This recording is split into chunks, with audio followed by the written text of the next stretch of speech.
One thing that I find really interesting, and this isn't so much about, Peyton or Gavin or, Bella the bitch. This is more about, I guess, life in general.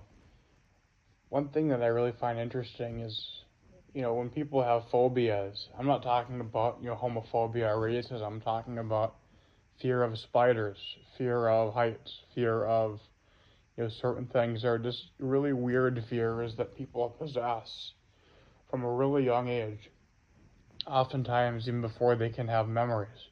Say you're a 27-year-old person and you might have been scared of X, Y, or Z from when you were 2 years old. A lot of people don't even have ooh,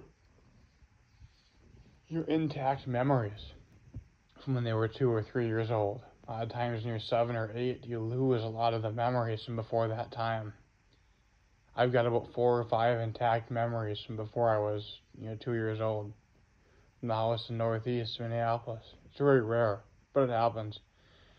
I'm interested in a lot of these phobias that send goosebumps, send chills up your spine. A lot of these phobias are almost ingrained in like our energy and who we are. It's almost like maybe a sign of reincarnation or something.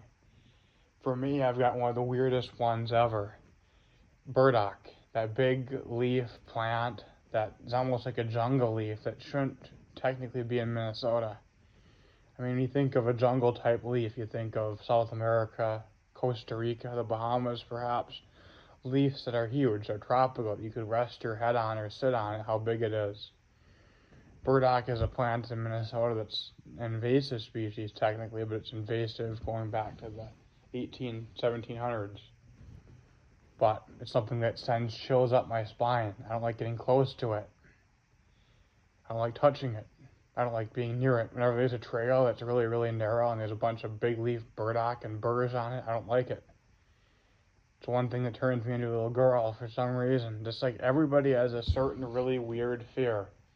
It's almost like maybe a sign of reincarnation. Maybe in a past life, I died in a patch of that stuff. Maybe 200 years ago, there were a bunch of bandits who robbed me or something and left me for dead, and I died in a patch of that crap, and it was painful and terrible. I frankly don't know.